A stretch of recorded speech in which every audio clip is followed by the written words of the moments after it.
Good morning ladies. आज का हमारा टॉपिक है कि बच्चे के आजू बाजू पानी क्यों कम हो जाता है। आपने सोनोग्राफी की रिपोर्ट में पढ़ा होगा या आपको आपके डॉक्टर ने बताया होगा कि बच्चे के आजू बाजू पानी थोड़ा कम हो गया है। तो इसका कारण क्या है, ये मैं आज आपको इस वीडियो से माध्यम से आपको बताना चाहती हूँ।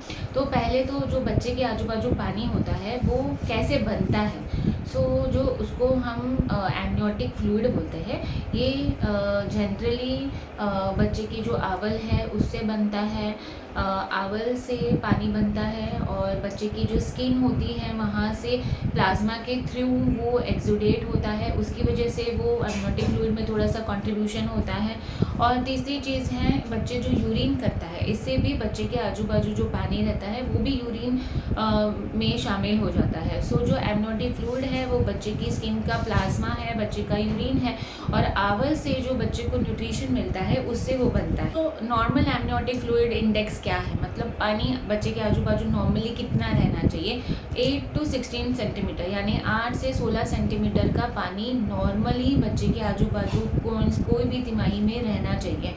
8 सेंटीमीटर से कम पानी होता है तो उसको ओलिगोहाइड्रोअम्नियोस बोलते हैं, यानी कि बच्चे के आजू बाजू जो पानी है वो कम है।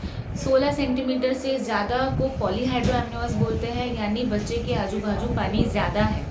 के आजू बाजू पानी कम होने की वजह क्या है, ओलिगोहाइड्रोअम्नियोस कुछ पेशेंट्स में क्यों होते हैं, इसके 4 मुख्य वजह है। एक तो कारण हो सकता है बेबी में कोई प्रॉब्लम होने की वजह से, दूसरा कारण है प्लासेंटा या आवल में कोई प्रॉब्लम है, तीसरा रीज़न है कि मदर में ही कोई प्रॉब्लम है, माँ में ही कोई प्रॉब्लम है, और चौथा रीज़न है कि इडियोपैथिक, यानी कि सब कुछ नॉर्मल होते हुए भी बच्चे के आजू बाजू पानी कम है। तो अभी हम ये चारों रीज़न्स को एक बाय एक लेते हैं और देखते हैं कि क्या ये रीज़न आप में लागू होता है। फर्स्ट रीज़न है बेबी में। बेबी की वजह से, बेबी में कोई अंदरूनी प्रॉब्लम है जिस वजह से बच्चे के आजू बाजू पानी कम है, यानी बेबी की किडनी में कोई प्रॉब्लम है। जैसे मैंने बोला कि बेबी का जो यूरिन है वो कंट्रीब्यूट करता है पानी के बनने में, तो बेबी के यूरिन के रास्ते में कुछ भी प्रॉब्लम होगा, जैसे बेबी की किडनी में कोई एबनॉर्मलिटी है, जैसे हम बोलते हैं कि किडनी हाइपरप्लेजिया है या किडनी में कोई प्रॉब्लम है या यूरेटर में कोई प्रॉब्लम है, ब्लैडर ओवर डिस्टेंडेड है, म्हणजे पेशाब की थैली जो है उसमें ज़्यादा उसमें कोई अबनॉर्मलिटी की वजह से पेशाब बहुत ज़्यादा भरा हुआ है, किसी भी कारणवश पेशाब बाहर नहीं आ पा रहा है, मतलब पोस्टीरियर यूरेथ्रल वॉल डिफेक्ट है।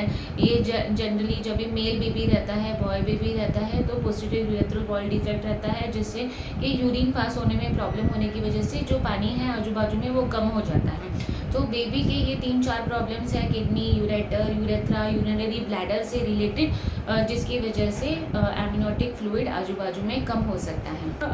आता है कि मदर में क्या प्रॉब्लम हो सकते हैं जिसकी वजह से बच्चे के आजू बाजू पानी कम आ सकता है। तो मदर में कभी कभी ब्लड प्रेशर ज़्यादा होने की वजह से जो ब्लड सप्लाई होती है यूट्रस को वो कम हो जाती है, क्योंकि जो ब्लड वेसल्स जो यूट्रस को ब्लड पहुंचाते हैं वो नैरो हो जाते हैं, जिसकी वजह से ज़्यादा आवल तक खून नहीं पहुंचता है और उसकी वजह से जो पानी आवल के थ्रू बनता है वो नहीं बन पाता है।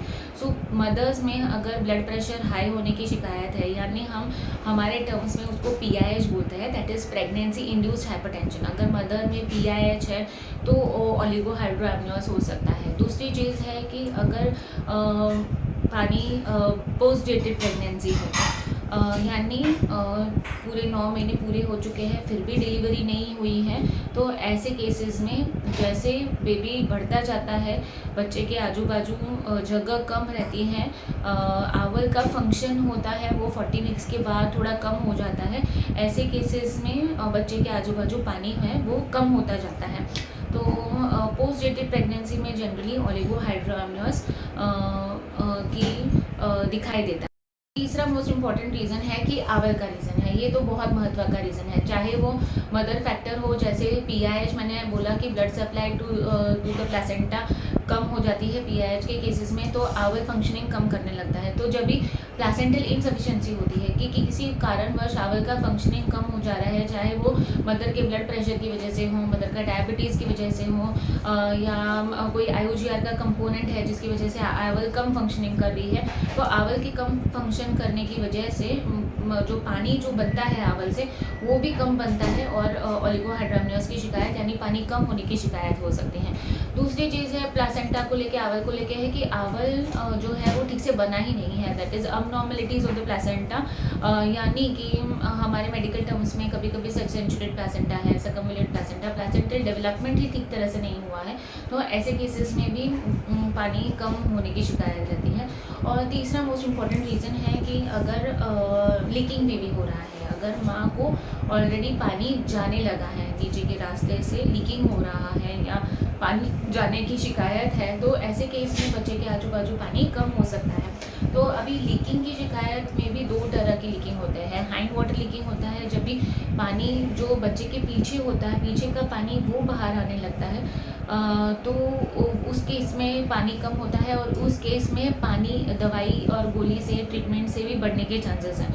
लेकिन अगर 4 वाटर लीकिंग है, यानी बच्चे के सिर के आगे का जो पानी है वो लीक होने लगता है, तो ऐसे केस में बच्चा डायरेक्टली एक्सपोज होता है इन्फेक्शन के लिए। तो ऐसे केस में पानी कम हो जाता है और within 24 to 48 hours labour pains भी चालू हो जाते हैं और इनफैक्ट हमको डिलीवरी भी करनी पड़ती है ताकि बाहर का इन्फेक्शन बच्चे तक ना पहुँचे।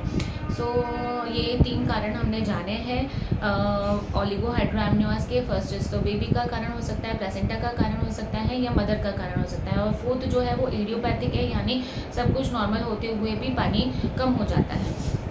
और थर्ड रीज़न हो सकता है मदर में, जैसे बहुत सारे पेरेंट्स पूछते हैं कि आजू बाजू पानी कम है तो मैं क्या, मेरे ज़्यादा पानी पीने से बच्चे के आजू बाजू का पानी बढ़ सकता है, तो ये सम और द अदर वे कंट्रीब्यूट करता है। अगर मदर डिहाइड्रेटेड है तो अगर आप खुद पानी कम पी रहे हो तो बच्चे तक इनडायरेक्टली पानी कम ही जाएगा, तो आपके पानी पीने से डायरेक्टली कंट्रीब्यूट नहीं होगा बच्चे के आजू बाजू पानी बढ़ने का, पर इनडायरेक्टली समहाउ आप मदर अच्छे से डिहाइड्रेटेड रहेगी, पानी ज़्यादा पिएगी, तो बच्चे के आजू बाजू पानी भी थोड़ा बढ़ सकता है। तो ये बहुत कम मात्रा में चांसेस है, पर of course hydration is one factor जिससे कि पानी बढ़ भी सकता है। तो ये हो गए मदर के कॉजेज़ ओलिगोहाइड्रामिनोस। आपको डॉक्टर ने बताया है कि ओलिगोहाइड्रामिनोस है, यानी कि बच्चे के आजू बाजू पानी कम हुआ है, तो आपको डॉक्टर रीज़न फाइंड आउट करेंगे। सोनोग्राफी में कोई रीज़न दिखा है कि नहीं, मदर में कोई रीज़न, जैसे मैंने पिछले बताया, मदर में कोई डायबिटीज़, ब्लड प्रेशर की प्रॉब्लम है या नहीं, या प्लासेंटा के कोई प्रॉब्लम्स हैं। अगर इनमें से आपके बच्चों में या प्लासेंटा में या आप में कोई प्रॉब्लम नहीं है तो आपको डॉक्टर टैबलेट्स देंगे, या कभी कभी एलामिन इन्फ्यूजन जैसे एसेंशियल अमीनो एसिड्स, प्रोटीन्स का इन्फ्यूजन भी नर्स के थ्रू देते हैं, जिससे चांसेस होते हैं बच्चे के आजू बाजू जो पानी है वो बढ़ने के। प्रोटीन्स इंटेक ज़्यादा करने को बोलेंगे, और ऐसे मेडिकेशंस होते हैं एसेंशियल अमीनो एसिड्स, प्रोटीन्स, जिससे कि पानी बढ़ सकते हैं। और ऑब्वियसली हाइड्रेट करना है अपने आप को, सो इस चीज़ का ट्रीटमेंट है, पर हमको फॉलोअप रखना है, हर 10 दिन में सोनोग्राफी करके देखना है बच्चे के आजू बाजू पानी बढ़ा है या नहीं बढ़ा है। अगर लंबे समय तक अगर पानी कम है, बच्चे के आजू बाजू में लंबे समय तक पानी कम है, तो उसकी वजह से बच्चे को क्या प्रॉब्लम हो सकती है। पानी कम होने की वजह से बच्चा ठीक से घूम नहीं पाता है और खुल के श्वास नहीं ले पाता है, तो ऐसे केसेस में लंग प्रॉब्लम्स ये बच्चों में ज़्यादा दिखाई देते हैं। पल्मोनरी हाइपोप्लेसिया हो सकता है, लंग ठीक से डेवलप नहीं हो सकती हैं। अगर बहुत जल्दी से अगर पानी बनना कम हुआ है तो पल्मोनरी हाइपोप्लेसिया भी हो सकता है। कभी कभी लेट जब भी ओलिगोहाइड्रामिनोस सेट इन होता है, जैसे दूसरे तीसरे ट्राइमेस्टर में अगर ओलिगोहाइड्रामिनोस परसिस्टेंट है, बहुत लंबे समय से है, तो कभी कभी CTEV जैसे क्लब फुट वगैरह जैसे क्योंकि जगह नहीं है, बच्चा मूव नहीं कर पाता, तो कोई भी हाथ या पैर ऐसे मुड़ा हुआ रहता है बच्चे का, जो आगे डिलीवरी के बाद फिजियोथेरेपी और थोड़ी मसाज से ये ठीक हो सकता है। पर CTEV, क्लब फुट, ये सब चीज़ें ओलिगोहाइड्रामिनोस बेबीज़ में ज़्यादा पाई जाती हैं। ओलिगोहाइड्रामिनोस की वजह से बेबी का डेवलपमेंट जो है वो भी कम होता है, बेबी कम वजन का होता है, और अगर समय पे डिलीवरी नहीं किया तो बेबी को अंडर डिस्ट्रेस होके बेबी अंदर मेकोनियम ही पास कर सकता है। सो ये बहुत ही डेंजर साइन है, ये आपको सीरियसली लेना है और डॉक्टर जैसे बताएंगे वैसे आपको वो ट्रीटमेंट फॉलो करनी है। अगर आपको ओलिगोहाइड्रोएमनियोस यानी बच्चे के आजू बाजू पानी कम है, ये जो डायग्नोसिस आपको डॉक्टर ने दिया है, तो आपको इसके रिलेटेड, इसके संबंध में आपको कोई भी क्वेरी है जो आपको मुझसे पूछनी है, आपको कोई भी सवाल है जो आपको मुझसे पूछना है, तो आप मुझे कमेंट बॉक्स में पूछ सकते हैं। अगर आपको ये वीडियो अच्छा लगा है या अगर आपको कोई ऐसे ही पेशेंट या आपकी कोई ऐसी फ्रेंड है जिनको ओलिगोहाइड्रोएमनियोस की शिकायत है, उनसे आप ये वीडियो शेयर कर सकते हो ताकि मैक्सिमम लोगों तक ये नॉलेज पहुंच सकें। और आपको ये वीडियो पसंद आया होगा तो आप मेरे वीडियो को लाइक कीजिए, शेयर कीजिए और मेरे चैनल को ज़रूर सब्सक्राइब कीजिए। Thank you.